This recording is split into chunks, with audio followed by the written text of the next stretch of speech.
Le ministère public près le tribunal de paix de Ngaliema et les parties civiles, Kapita Shabangi Paul, Mokangelo Sangue Grâce et Mokangelo Kwamba Jacques poursuivent le docteur Mafuta, Makonda et Tendo Bimbamba Balwanda, tous personnel médical du centre hospitalier Monkole. Ils sont poursuivis pour homicide involontaire. Les faits remontent à l'année 2018. Les prévenus auraient décidé de procéder à un accouchement par césarienne de Martine Mokangue sans en avoir informé son époux ni les membres de famille présents à l'hôpital. Les parties civiles reprochent aux prévenus d'avoir procédé à une hystérectomie sans l'approbation de l'époux. La patiente aurait succombé de suite de ces deux interventions. À l'audience précédente, le tribunal avait auditionné le médecin directeur du centre hospitalier Monkole ainsi que l'infirmière qui s'occupait de la patiente avant la prise en charge par les médecins comme renseignants. À l'audience du jour, le tribunal commence par donner la parole au ministère public pour les documents qui attestent la fonction exercée par la prévenue Tengoni. L'organe de la loi soutient que les documents demandés n'ont pas été déposés. La fiche de consultation prénatale et aussi la pièce attestant que la prévenue, oui, soit prouvé qu'elle est gynécologue. Ces pièces-là ces pièces-là n'ont jamais été produites dans le dossier. Si on peut à la même occasion les déposer pour que l'instruction La partie prévenue Tendobi dépose les pièces devant le tribunal, à l'exception de la carte de consultation prénatale que la prévenue soutient ne pas retrouver. La partie civile Kapita Shabangi Paul se dit surpris qu'il ne manque que la pièce qui prouve à suffisance que son épouse décédée ne présentait aucune anomalie.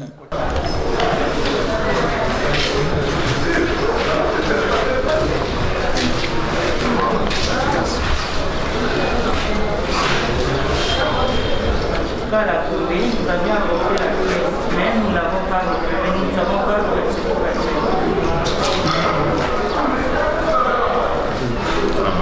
Demandez-moi de Marie-Claude. J'ai demandé cette pièce-là.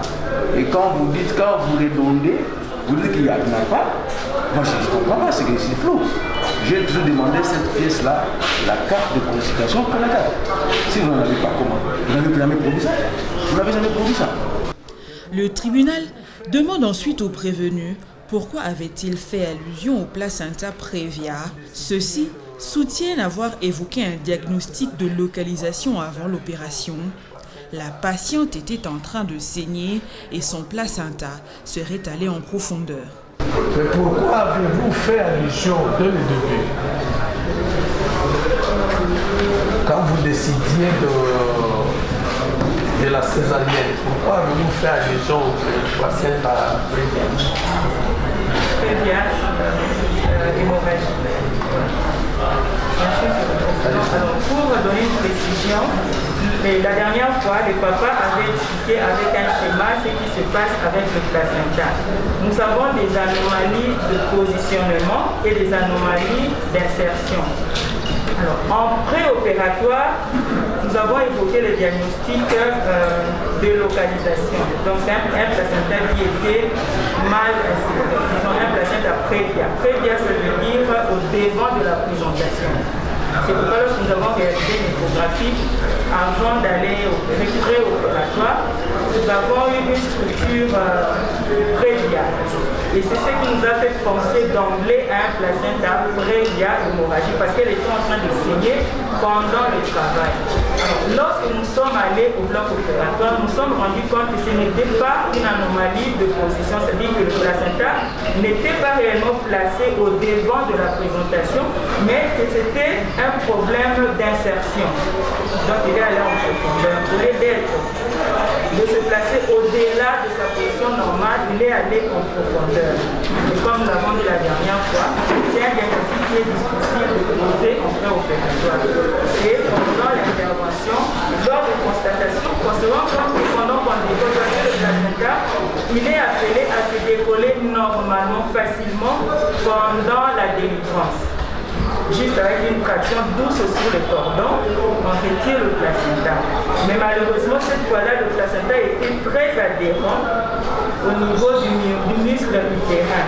Pour les tissus cellulaires, toutes les étapes que nous suivons pour arriver à l'utérus et extraire l'enfant. L'étape suivante, l'étape qui vient juste après l'extraction fœtale, c'est la délivrance. Donc, lorsque nous avons extrait le fœtus de l'utérus de la mère, nous allons maintenant procéder à l'extraction du cordon dans les annexes, le liquide amniotique va s'écouler. Vous allez maintenant extraire le cordon. Et normalement, le cordon, le placenta, nous extrayons le placenta par une traction douce sur le cordon. Et le placenta vient tout seul. Donc, je dirais que le constat a été fait au moment de la délivrance. Nous avons extrait le fœtus et au moment de procéder à l'extraction du placenta, nous sommes rendus compte de cette insertion vicieuse du placenta. Le tribunal demande au prévenu si lors d'une intervention, on peut examiner et décider d'une autre intervention. Ceux-ci affirment que c'est possible. Ils soutiennent que pour le cas d'espèce, ils ont fait un examen physique. Nous voulons savoir parce que à la question de savoir est-ce que l'on peut examiner en pleine première intervention, l'on constate ce qui peut amener à la deuxième intervention. Avant de procéder à cette deuxième intervention, est-ce que l'on peut examiner? C'est comme ça qu'elle répond. Le tribunal a suivi la réponse. C'est de cette réponse-là que le tribunal pose une deuxième question, une autre question qui est dans le cas d'espèce. Est-ce que le tribunal peut considérer que la deuxième intervention sur Alifin l'a été sans examen? Les toucher? Non, c'est un certain temps. Oui, bon, quand il dit l'examen physique, normalement il y a ce qu'on appelle la vue. Le médecin utilise sa vue, il doit voir, on inspecte, on voit que ça saigne, on voit il y a une zone de rupture en postérieur. Ça c'est l'examen physique, c'est ce que nous voyons. Quand on dit les toucher, c'est ce que nous touchons. Nous avons toutes les structures qui sont ouvertes là. Ça ne rentre pas dans l'examen physique. Tout ça c'est l'examen physique. C'est que j'ai pris l'île d'option tout simplement. Donc nous avons fait un antécédent d'avortement et probablement qui s'en serait suivi d'une révision utérine. Nous avons pensé dans les hypothèses qu'il se serait agi d'une zone de faiblesse où se serait adhéré le placenta et qui serait déjà fragile en soi.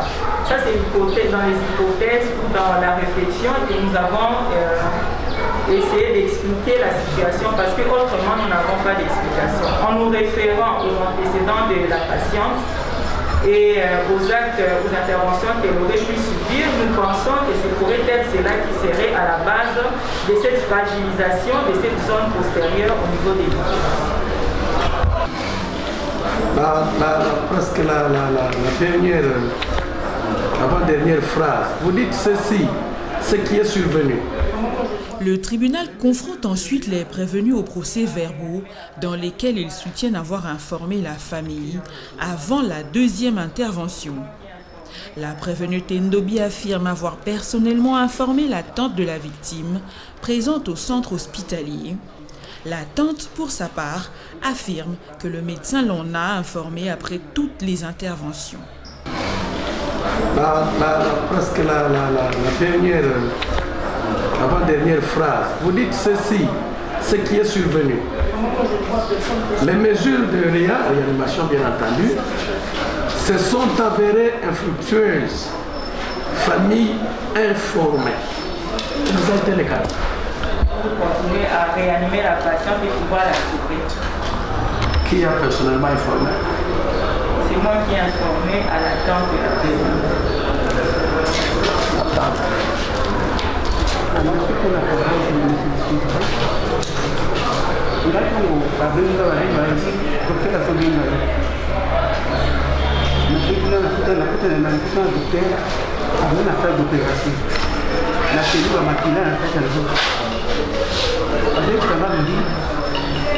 Maman, là, pratiquement, c'était ça demande une année qu'on a suivi Martine.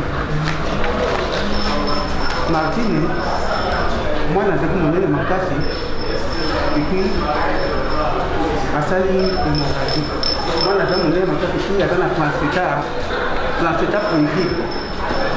Avec son alimentement, à la vie, moi, dans ce moment, je m'en casse. Attends, la placenta privé. Alors, à Sali, hémorragie, je m'en casse. Mais tout ça pour réanimer. Même si le docteur, pour avoir arrêté mon radio, on a c'est ma ligne. Alors, Tosali, il hystérectomie. Quand je dis, ah, docteur, comment vous constatez ma campagne à mourir sans que vous informez, vous informez ma membre de famille. Wana toloba bien, alobaki ke tokosala to tosali. Tosali hystérectomie. Abi tosali. Ok. Le tribunal passe la parole à la partie civile Mukange Lokwamba Jacques, père de la victime. Celui-ci relève des contradictions sur l'heure du décès de sa fille et soutient que le protocole aurait été falsifié pour couvrir une faute lourde de la part des médecins. La prévenue soutient pour sa part que le compte-rendu de l'anesthésiste se fait en temps réel. Il soutient en outre que tous les médecins étaient occupés en salle d'opération et ne pouvaient pas établir un compte-rendu en temps réel, ce qui suscite un débat. Un manuscrit, ce n'est pas un document qui vient du système. Les rapports qu'ils ont essayé de faire ici, je vais vous donner quelques éléments pour vous dire que ces rapports-là est falsifié. D'abord, j'ai parlé de... C'est un document qui n'est pas de système. De deux, il y a des contradictions même dans les dates, dans les heures. Vous allez constater là-bas que Martine est décédée vers, donc ailleurs on parle de 11h30 et puis là-bas on voit 14h48 et puis on trouve, donc dans les déclarations c'est différent. Alors que ce protocole ici, c'est un document qu'on établit immédiatement après l'opération. On s'assoit, on décrit comment ça a commencé, comment on a fait ici le suite. C'est falsifié. Vous allez voir qu'on a parlé là-bas chirurgien, on parle de trois médecins chirurgiens. Il y a un chirurgien, il y a des assistants. Les comptes rendus de l'anesthésiste se fait en temps réel. Donc s'il veut, il peut aller saisir à l'ordinateur. Mais c'est un document qu'il fait dans les postes. Maintenant j'ai donné tel produit. 15 minutes après j'ai constaté ceci. 15 minutes après j'ai dit c'est en temps réel. Donc il est fait à la main parce que c'est au moment où on est en train de travailler qu'on écrit ces documents. Bien. Deuxième, papa dit que ces documents est falsifié à cause de la contradiction par rapport aux heures. Bien. J'ai aussi signifié que lorsque nous avons opéré, il n'y a personne qui, pendant l'intervention, qui est devant un ordinateur en train d'écrire. Il faut sauver la vie de la patiente. On travaille et c'est à la fin de l'intervention qu'on s'assied pour pouvoir faire le rendu, le compte rendu. Donc, le compte rendu opératoire ne peut pas être fait pendant l'intervention. Par contre, c'est le rapport de l'anesthésiste qui est fait en père opératoire. Alors, personne n'a jamais parlé du décès à 11h30. Personne n'a jamais parlé du décès à 11h30. Après, il y a... Je reviens toujours à madame, la question à madame Tindeli. Sur tous les documents, sur ces déclarations, il n'était pas là.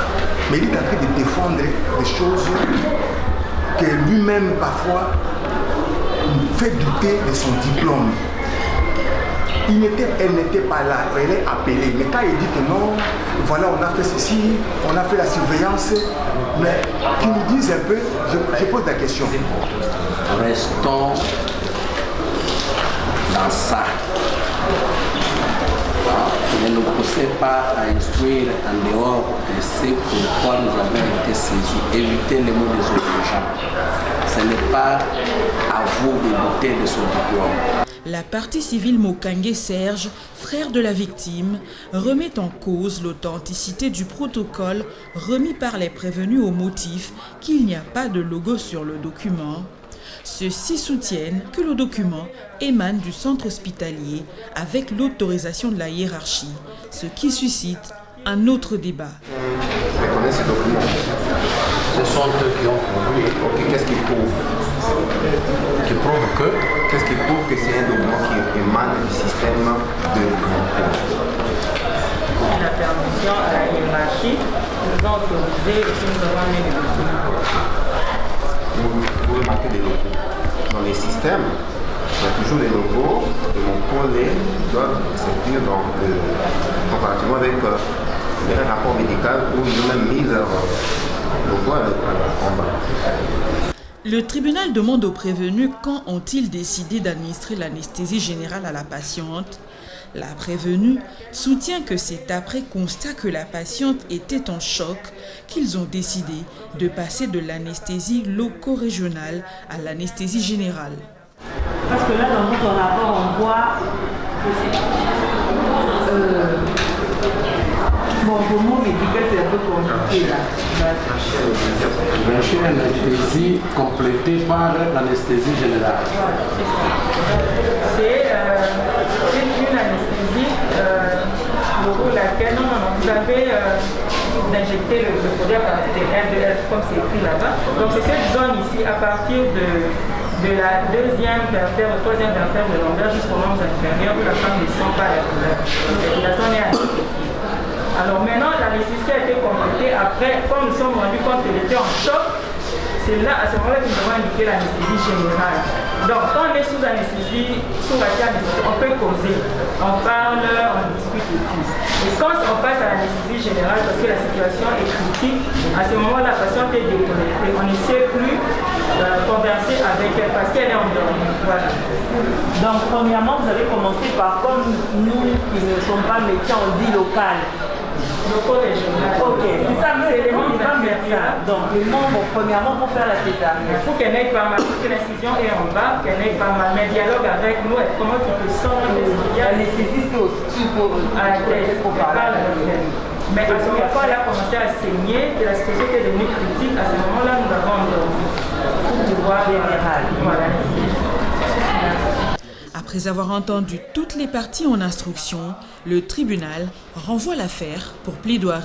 2022, la remise est contradictoire à l'égard de toutes les parties, avec un seul grand devoir, la plaidoirie.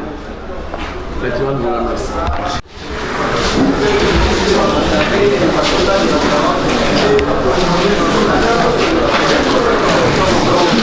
Moi-même.